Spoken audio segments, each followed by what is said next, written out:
Famous story channel में आपका स्वागत है। आइए आज हम आपको सुनाते हैं मुंशी प्रेमचंद की कहानी बैर का अंत। रामेश्वर राय अपने बड़े भाई के शव को खाट से नीचे उतारते हुए भाई से बोले, तुम्हारे पास कुछ रुपए हो तो लाओ, दाह क्रिया की फिक्र करें, मैं बिल्कुल खाली हाथ हूँ। छोटे भाई का नाम विश्वेश्वर राय था। वो एक जमींदार के कारिंदा थे, आमदनी अच्छी थी। बोले, आधे रुपए मुझसे ले लो, आधे तुम निकालो। रामेश्वर, मेरे पास रुपए नहीं है। विश्वेश्वर, तो फिर इनके हिस्से का खेत रहन रख दो। रामे, तो जाओ कोई महाजन ठीक करो, देर न लगे। विश्वेश्वर राय ने अपने मित्र से कुछ रुपए उधार लिए। उस वक्त का काम चला। पीछे फिर कुछ रुपए लिए, खेत की लिखा पढ़ी कर दी। कुल 5 बीघे जमीन थी। 300 रुपए मिले। गांव के लोगों का अनुमान है कि क्रियाकर्म में मुश्किल से 100 रुपए उठे होंगे, पर विश्वेश्वर राय ने षोडशी के दिन 301 रुपए का लेखा भाई के सामने रख दिया। रामेश्वर राय ने चकित होकर पूछा, सब रुपए उठ गए? विश्वेश्वर राय, क्या मैं इतना नीच हूँ कि करनी के रुपए भी कुछ उठा रखूंगा? किसको यह धन पचेगा? रामेश्वर राय, नहीं, मैं तुम्हें बेईमान नहीं बनाता, खाली पूछता था। विश्वेश्वर राय, कुछ शक हो तो जिस बनिए से चीजें ली गई हैं उससे पूछ लो। साल भर के बाद एक दिन विश्वेश्वर राय ने भाई से कहा, रुपए हो तो लाओ, खेत छुड़ा ले। रामेश्वर, मेरे पास रुपए कहाँ से आए? घर का हाल तुमसे छिपा थोड़े ही है। विश्वेश्वर राय, तो मैं सब रुपए देकर जमीन छुड़ा लेता हूँ। जब तुम्हारे पास रुपए हो, आधे देकर जमीन आधी मुझसे ले लेना। रामे, अच्छी बात है, छुड़ा लो। 30 साल गुजर गए। विश्वेश्वर राय जमीन को भोगते रहे, उसे खाद गोबर से खूब सजाया। उन्होंने निश्चय कर लिया था कि यह जमीन न छोड़ूंगा। मेरा तो इस पर मौरूसी हक हो गया, अदालत से भी कोई नहीं ले सकता। रामेश्वर राय ने कई बार यत्न किया कि रुपए देकर अपना हिस्सा ले ले, पर 30 साल में वे कभी 150 रुपए जमा न कर सके। मगर रामेश्वर राय का लड़का जागेश्वर कुछ संभल गया। वो गाड़ी लादने का काम करने लगा था और इस काम में उसे अच्छा नफा भी होता था। उसे अपने हिस्से की रात दिन चिंता रहती थी। अंत में उसने रात दिन श्रम करके यथेष्ट धन बटोर लिया और एक दिन चाचा से बोला, काका अपने रुपए ले लीजिए, मैं अपना नाम चढ़वा लूं। विश्वेश्वर राय ने अपने बाप के तुम ही चतुर बेटे नहीं हो, इतने दिनों तक कान ना हिलाए। जब मैंने जमीन सोना बना लिया तब हिस्सा बांटने चले हो, तुमसे मांगने तो नहीं गया था। जागी तो अब जमीन ना मिलेगी। रामे, भाई का हक मारकर कोई सुखी नहीं रहता। विश्वेश्वर, जमीन हमारी है, भाई की नहीं। जागे तो आप सीधे न दीजिएगा। विश्वेश्वर, ना सीधे दूंगा ना टेढ़े से दूंगा, अदालत करो। जागे, अदालत करने की मुझे सामर्थ्य नहीं है, पर इतना कह देता हूँ कि जमीन चाहे मुझे न मिले पर आपके पास ना रहेगी। विश्वेश्वर, यह धमकी जाकर किसी और को दो। जागी, फिर ये ना कहिएगा कि भाई होकर बैरी का हो गया। विश्वेश्वर, 1000 गांठ में रखकर तब जो कुछ जी में आए करना।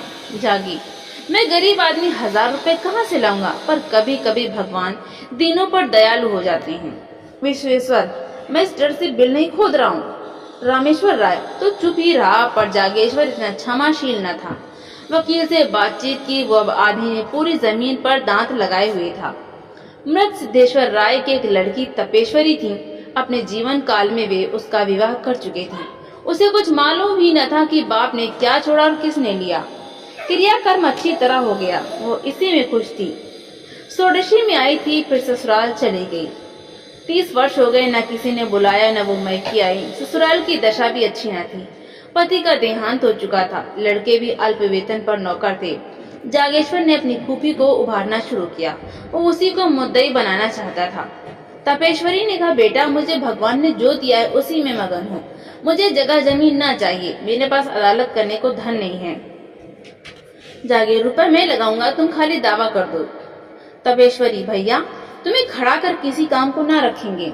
जागी, यहाँ नहीं देखा जाता कि वे जायदाद लेकर मजे उड़ावे और हम मुंह ताकें। मैं अदालत का खर्च दे दूंगा, इस जमीन के पीछे बिक जाऊंगा, पर उनका गला ना छोड़ूंगा। तपेश्वरी, अगर जमीन मिल भी गई तो तुम अपने रुपयों के एवज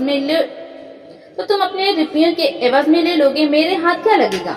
मैं भाई से क्यों बुरी बनूं? जागी, जमीन आप ले लीजिएगा, मैं केवल चाचा साहब का घमंड तोड़ना चाहता हूँ। तपेश्वरी, अच्छा जाओ मेरी तरफ से दावा कर दो। जागेश्वर ने सोचा, जब चाचा साहब की मुट्ठी से जमीन निकल आएगी तब मैं 10-5 रुपए साल पर इनसे ले लूंगा। इन्हें भी कौड़ी नहीं होती, जो कुछ मिलेगा उसी को बहुत समझेंगे। दूसरे दिन दावा कर दिया। मुंसिफ के इजलास में मुकदमा पेश हुआ। विश्वेश्वर राय ने सिद्ध किया कि तपेश्वरी सिद्धेश्वर की कन्या ही नहीं है। गांव के आदमियों पर विश्वेश्वर राय का दबाव था।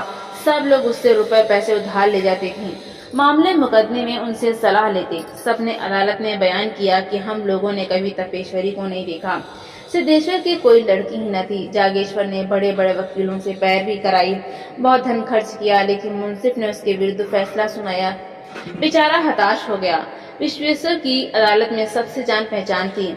जागेश्वर को जिस काम के लिए मुट्ठियों रुपए खर्च करने पड़ते थे वो विश्वेश्वर मुरव्वत में करा लेता। जागेश्वर ने अपील करने का निश्चय किया। रुपए न थे, गाड़ी बैल बेच डाली। अपील हुई, महीनों मुकदमा चला।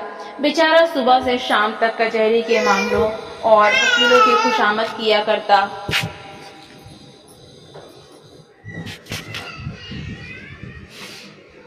रुपए भी उठ गए, महाजनों से ऋण लिया। 12 अब की उसकी डिग्री हो गई। 500 का बोझ सिर पर हो गया था, पर अब जीत ने आंसू पोंछ दिए। विश्वेश्वर ने हाईकोर्ट में अपील की। जागेश्वर को अब कहीं से रुपए न मिले। विवश होकर अपने हिस्से की जमीन रहन रखी। फिर घर बेचने की नौबत आई। यहाँ तक कि स्त्रियों के गहने भी बिक गए। अंत में हाईकोर्ट से भी उसकी जीत हो गई। आनंद उत्सव में बची खुची पूंजी भी निकल गई। 1000 पर पानी फिर गया। हाँ, संतोष यही था कि 5 बीघे मिल गए। तपेश्वरी क्या इतनी निर्दयी हो जाएगी कि थाली मेरे सामने से खींच लेगी? लेकिन खेतों पर अपना नाम चढ़ते ही तपेश्वरी की नीयत बदली। उसने एक दिन गांव में आकर पूछताछ की तो मालूम हुआ कि 5 बीघे 100 रुपए में उठ सकते हैं। लगान केवल 25 रुपए था। 75 रुपए साल का नफा था। इस रकम ने उसे विचलित कर दिया। उसने आसामियों को बुलाकर उनके साथ बंदोबस्त कर दिया। जागेश्वर राय हाथ मलता रह गया। आखिर उससे ना रहा गया। बोला, फूफी जी, आपने जमीन तो दूसरों को दे दी, अब मैं कहाँ जाऊँ? तपेश्वरी, बेटा पहले अपने घर में दिया जलाकर तब मस्जिद में जलाते हैं। इतनी जगह मिल गई तो मैके से नाता हो गया, नहीं तो कौन पूछता। जागे, मैं तो उजड़ गया। तपेश्वरी, जिस लगान पर और लोग ले रहे हैं उसमें 2-4 रुपए कम करके तुम्ही क्यों नहीं ले लेते? तपेश्वरी, तो 2-4 दिनों में विदा हो गई। तपेश्वरी, तो 2-4 दिन में विदा हो गई। रामेश्वर राय पर वज्रपात सा हो गया। बुढ़ापे में मजदूरी करनी पड़ी। मान मर्यादा से हाथ धोया। रोटियों के लाले पड़ गए। बाप बेटे दोनों प्रातःकाल से संध्या तक मजदूरी करते, तब कहीं आग जलती। दोनों में बहुधा तकरार हो जाती। रामेश्वर सारा अपराध बेटे के सिर रखता। जागेश्वर कहता, आपने मुझे रोका होता तो मैं क्यों इस विपत्ति में फंसता। उधर विश्वेश्वर राय ने महाजनों को उकसा दिया। साल बिना गुजरने पाया था कि बेचारे निराधार हो गए। जमीन निकल गई, घर नीलाम हो गया। 10-20 पेड़ थे, वे भी नीलाम हो गए। चौबे जी डूबे ना बने, दरिद्र हो गए। इस पर विश्वेश्वर राय के ताने और भी गजब ढाते। यह विपत्ति का सबसे नोकदार कांटा था। आतंक का सबसे निर्दय आघात था। 2 साल तक इस दुखी परिवार ने जितनी मुसीबतें झेली, यह उन्हीं का दिल जानता है। कभी पेट भर भोजन न मिला। हाँ, इतनी आन थी कि नियत नहीं बदली। दरिद्रता ने सब कुछ किया पर आत्मा का पता न कर सकी। कुल मर्यादा में आत्मरक्षा की बड़ी शक्ति होती है। एक दिन संध्या समय दोनों आदमी बैठे आग ताप रहे थे कि सहसा एक आदमी ने आकर कहा, ठाकुर चलो, विश्वेश्वर राय तुम्हें बुलाते हैं। रामेश्वर ने उदासीन भाव से कहा, मुझे क्यों बुलाएंगे? मैं उनका कौन होता हूँ? क्या कोई और उपद्रव खड़ा करना चाहते हैं? इतने में दूसरा आदमी दौड़ा हुआ आकर बोला, ठाकुर जल्दी चलो, विश्वेश्वर राय की दशा अच्छी नहीं है। विश्वेश्वर राय को इधर कई दिनों से खांसी बुखार की शिकायत थी, लेकिन शत्रुओं के विषय में हमें किसी अनिष्ट की शंका नहीं होती। रामेश्वर और जागेश्वर कभी कुशल समाचार पूछने भी ना गए। कहते, उन्हें क्या हुआ है? अमीरों को धन का रोग होता है। जब आराम करने को जी चाहा पलंग पर लेट रहे, दूध में साबुदाना उबालकर मिश्री मिलाकर खाया और फिर उठ बैठे। विश्वेश्वर राय की दशा अच्छी नहीं है, यह सुनकर भी दोनों जगह से नहीं ले। रामेश्वर ने कहा, दशा को क्या हुआ है? आराम से पड़े, बातें तो कर रहे हैं। जागे, किसी वैद्य हकीम को बुलाने भेजना चाहते होंगे, शायद बुखार तेज हो गया हो। रामेश्वर, यहाँ किसी इतनी फुर्सत है? सारा गांव तो उनका हितू है, जिसे चाहे भेज दें। जागे, हाजिर क्या है, जरा जाकर सुनाऊं? रामे, जाकर थोड़ी उपरे बटोला, चूल्हा जले फिर जाना। ठाकुर सुहाती करनी आती तो आज यह दशा न होती। जागेश्वर ने टोकरी उठाई और हार की तरफ चला कि इतने में विश्वेश्वर राय के घर से रोने की आवाजें आने लगीं। उसने टोकरी फेंक दी और दौड़ा हुआ चाचा के घर में जा पहुंचा। देखा तो उन्हें लोग चारपाई से नीचे उतार रहे थे। जागेश्वर को ऐसा जान पड़ा मेरे मुंह में कालिख लगी हुई है। वो आंगन से दालान में चलाया और दीवार में मुंह छिपाकर रोने लगा। युवावस्था आवेश में होती है, क्रोध से आग हो जाती है तो करुणा से पानी भी हो जाती है। विश्वेश्वर राय की 3 बेटियां थी, उनके विवाह हो चुके थे। 3 पुत्र थे, वे अभी छोटे थे। सबसे बड़ी की उम्र 10 वर्ष से अधिक न थी। माताजी जीवित थीं। खाने वाले तो 4 थे, कमाने वाला कोई न था। देहात में जिसके घर में दोनों जून चूल्हा जले वो धनी समझा जाता है। उसके धन के अनुमान में भी अत्युक्ति से काम लिया जाता है। लोगों का विचार था कि विश्वेश्वर राय ने हजारों रुपए जमा कर लिए हैं, पर वहाँ वास्तव में कुछ न था। आमदनी पर सबकी निगाह रहती है, खर्च को कोई नहीं देखता। उन्होंने लड़कियों के विवाह खूब दिल खोल कर किए थे। भोजन वस्त्र में, मेहमानों और नातेदारों के आदर सत्कार में उनकी सारी आमदनी गायब हो जाती थी। अगर गांव में अपना रोब जमाने के लिए 200-400 रुपयों का लेन देन कर लिया था तो कई महाजनों का कर्ज भी था। यहाँ तक कि छोटी लड़की के विवाह में अपनी जमीन गिरों रख दी थी।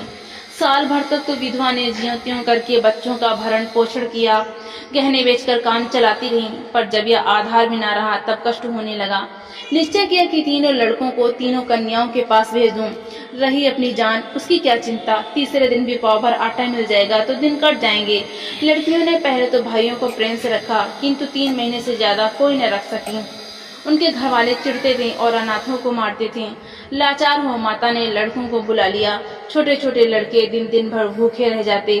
किसी को कुछ खाते देखते तो घर में जाकर माँ से मांगते, फिर माँ से मांगना छोड़ दिया। खाने वालों ही के सामने जाकर खड़े हो जाते और क्षुधित नेत्रों से देखते। कोई तो मुट्ठी भर चबेना निकाल कर दे देता, पर प्राय लोग धिक्कार देते थे। जाड़ों के दिन थे, खेतों में मटर की फलियां लगी हुई थीं। एक दिन तीनों लड़के खेत में घुसकर मटर उखाड़ने लगे। किसान ने देख लिया, दयावान आदमी था।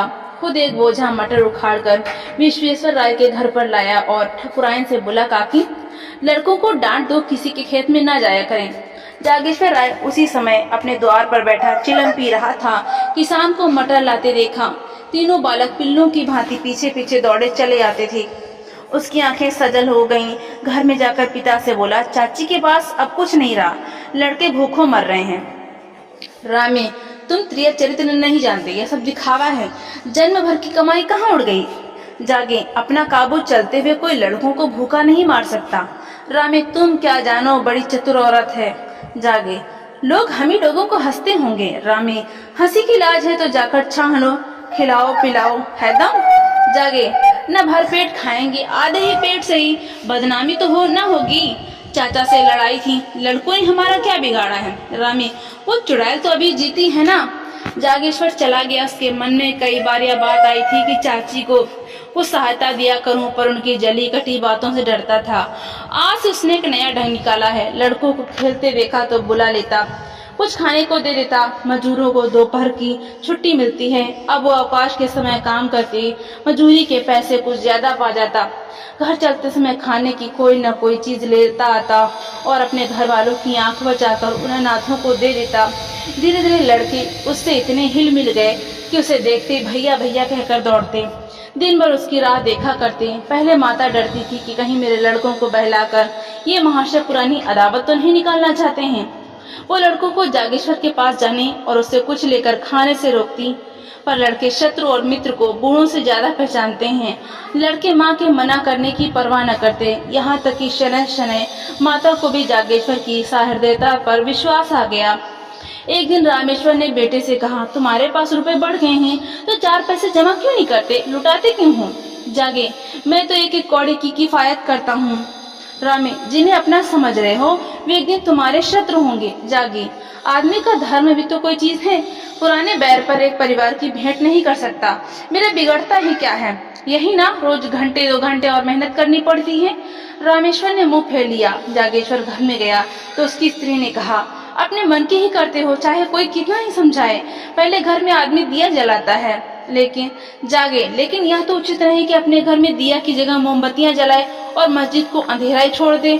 स्त्री, मैं तुम्हारे साथ क्या पड़ी, मन कुएं में गिर पड़ी। कौन सुख देते हो, गहने उतार लिए, अब सांस भी नहीं लेते। जागी, मुझे तुम्हारे गहने से भाइयों की जान ज्यादा प्यारी है। स्त्री ने मुंह फैलिया और बोली, बैरी की संतान कभी अपनी नहीं होती। जागेश्वर ने बाहर जाते उत्तर दिया, बैर का अंत बैरी के जीवन के साथ हो जाता है। तो दोस्तों, आपको ये कहानी कैसी लगी, लाइक करें, ज्यादा से ज्यादा शेयर करें और कमेंट करके हमें जरूर बताएं। और इसी तरह की हिंदी साहित्य